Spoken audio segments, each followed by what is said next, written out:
In review, April 15th, 2023.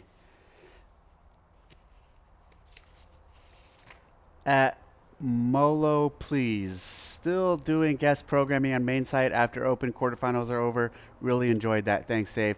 Yes, we're going to continue to do guest programming on the main site after open and quarterfinals are over.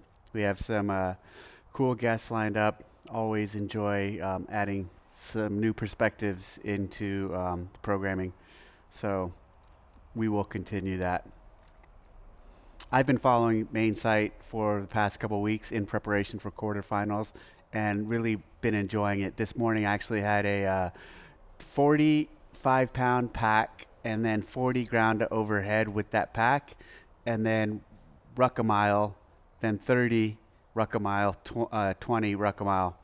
And did that. It was fun. It took 40 total minutes. The first ruck mile was about 10:30 pace. The second one was 10:55, and the third one was 9:56.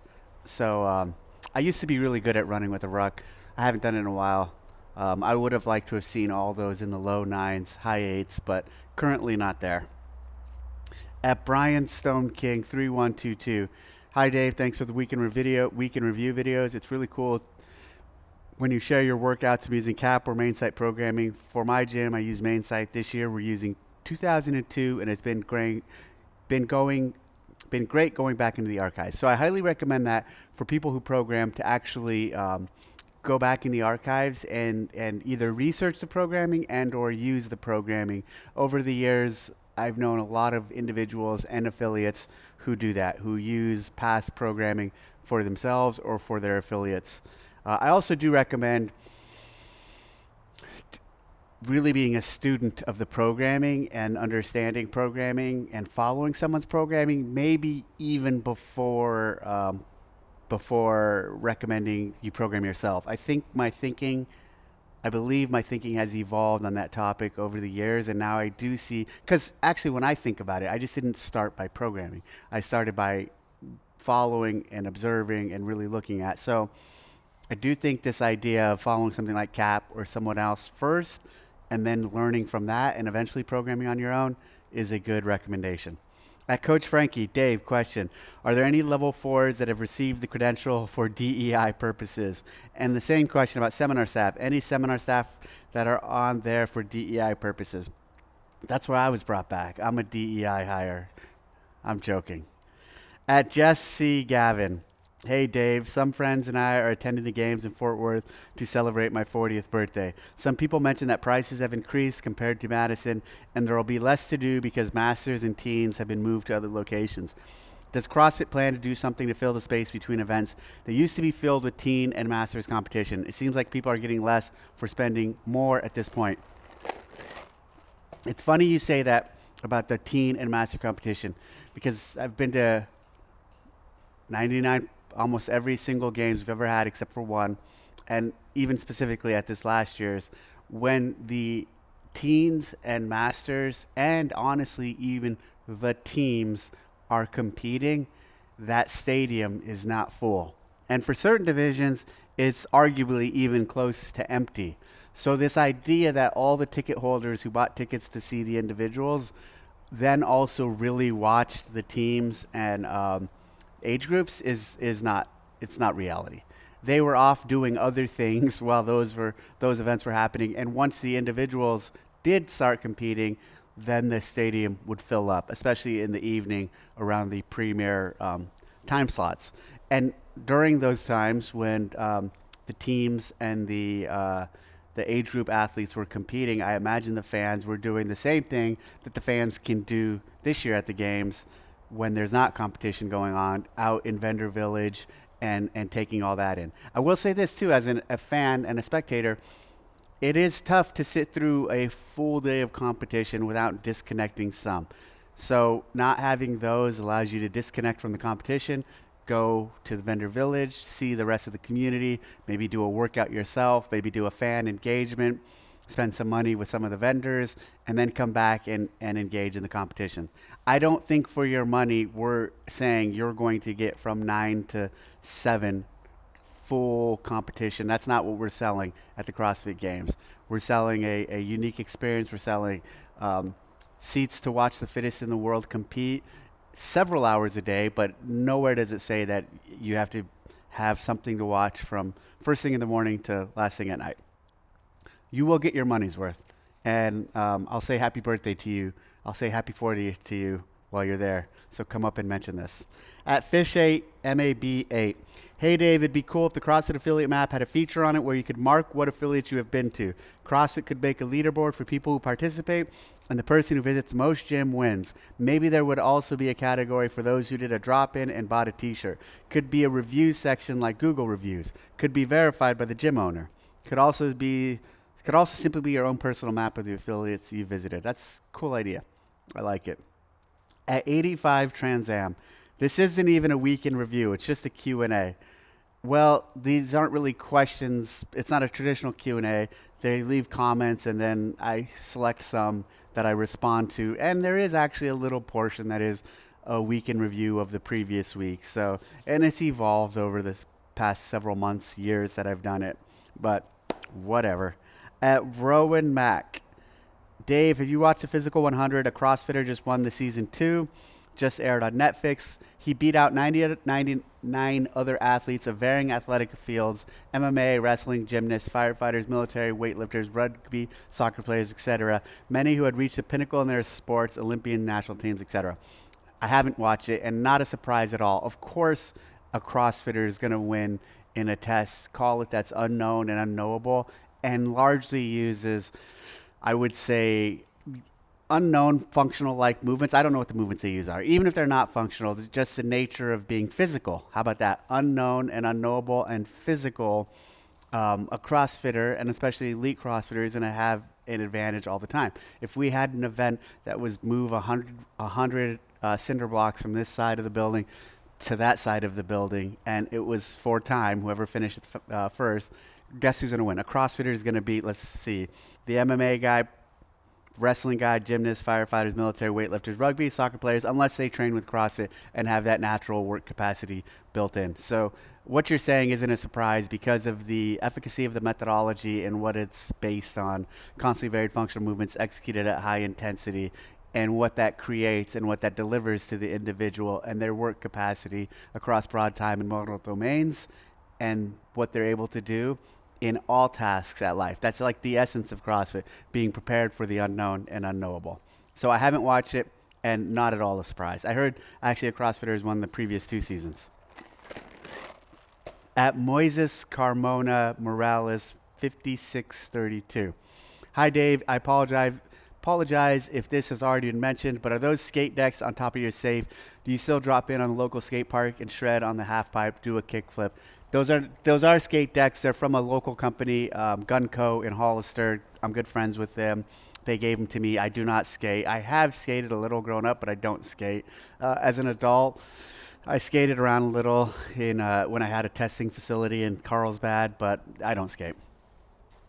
At Avera 9636. Dave, clearly you have a tough outer shell and the online CrossFit channels with the most followers and loudest voices certainly test your resolve when it comes to the programming.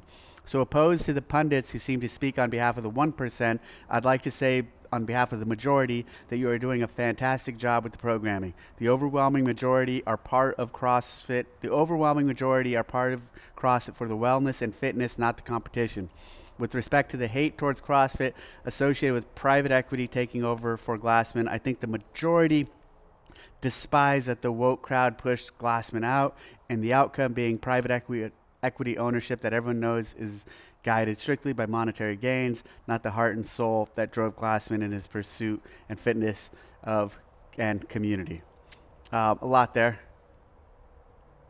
Thank you for the first half where you speak in support of my programming.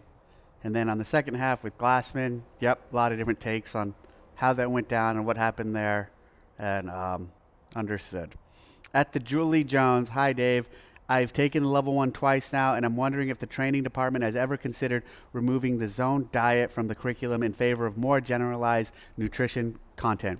In the 9 years that I've been doing CrossFit, I haven't met a single person who does the zone diet because most find it too restrictive. I feel like the recent talks from the CrossFit Health Summit did a great job in describing what the current studies are showing about what good nutrition can look like, especially when we consider where affiliates are located, socioeconomically speaking. I wonder if there's more value in staying with the realm of good nutrition without being prescripted, i.e. zone diet. It would also help level 1 trainers to understand what the scope of their practice is when athletes approach them with nutrition questions. So, on that note, hold on. Just checking my notes here, making sure I'm in order. So I wonder when the last time you went to the level 1 was, because we definitely do not talk about it in detail and as much as we used to. It has evolved to a point to where it's mentioned amongst many other protocols and options for clean eating or for recommendations. This idea that you might not know a single person who does his own diet, but I know hundreds of people who've done the zone diet and many who still will do it when they want to optimize their results or see change. And the magic with the zone diet isn't the 40-30-30, it's the precision and accuracy with which you're managing the macronutrients and how you're tweaking them to actually see results, performance results, and or body composition goals. So the zone diet there is something to it. There is results from it. And Matt Chan used to zone when he was competing. Even Jeffrey Adler, he zones currently. And so understand though that like all of these people who use zone at that level are adjusting it and modifying it and tweaking it for their needs. Even the zone diet as prescribed, when I was using it, I would get to a point where I was doubling or tripling the fat intake. So again, the zone diet is about managing and measuring your quantity intake and optimizing it for performance. But largely speaking, at the level 1, we do recommend other protocols if you don't want to use that precision. So if you really care about optimizing results, tracking with that precision your macronutrient intake is highly recommended. And then if you just want a recommendation, eat meat and vegetables, nuts and seeds, some fruit, little starch, no sugar, which we also teach at the seminar, is a great starting place. And then in between the zone, precision, and the eat meats and vegetables prescription, there's a lot of other protocols that you can play with. A majority of what we recommend is lower carb than the traditional American diet. And some of the protocols are low carb. When you start talking keto or when you start talking some of the fasting protocols that really reduce your carb intake. So, but not all of them are low carb. So we're not anti-carb, but we do have prescription, or we do recommend lower carb than the traditional American diet. Okay.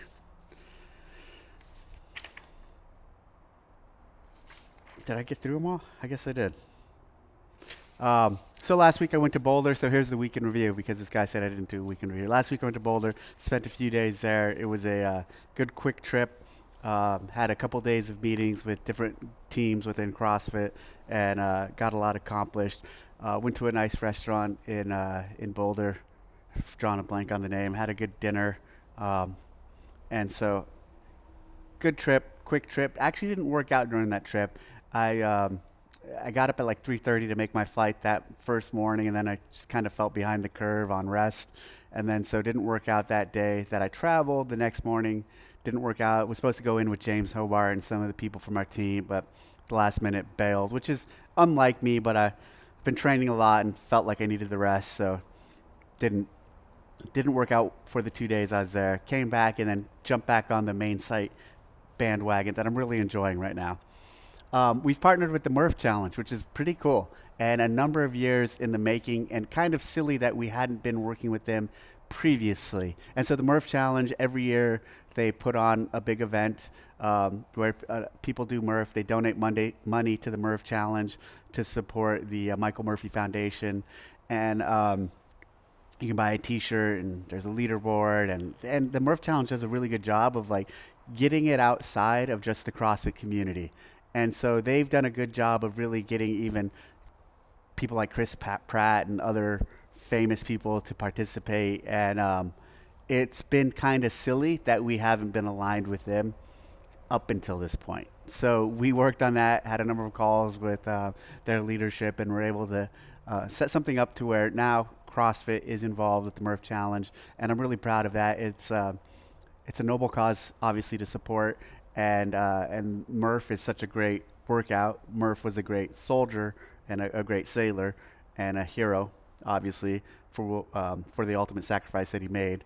But being aligned with it, I'm excited. So if you're an affiliate owner and you want to host Murph at your box, check out Murph Challenge and see how you can be an official host for the Murph Challenge. And like I said, CrossFit, we're now aligned with it and working with them. We also, our programming team, our CAP team, put together a 6-week training cycle for it. So I think it's geared for all levels.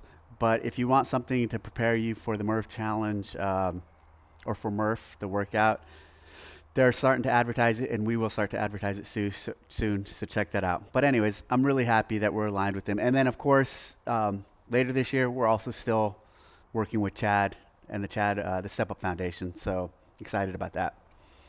So, and then the final thing I wanted to say, let me see. I actually had some other notes that just bled into this. Quarterfinals. Quarterfinals are this week. The workouts will be released in the next couple days. And so really exciting. I'm excited.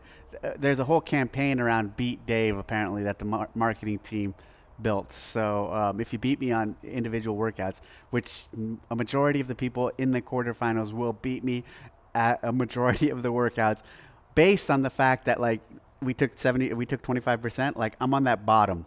So pretty much everyone in there is fitter than I am. So it will be fun. I'm excited about it. Still time to sign up. You can actually sign up all the way until it closes, I think, on Monday. So register for quarterfinals. I'll see you on the leaderboard. All right. Thanks a lot.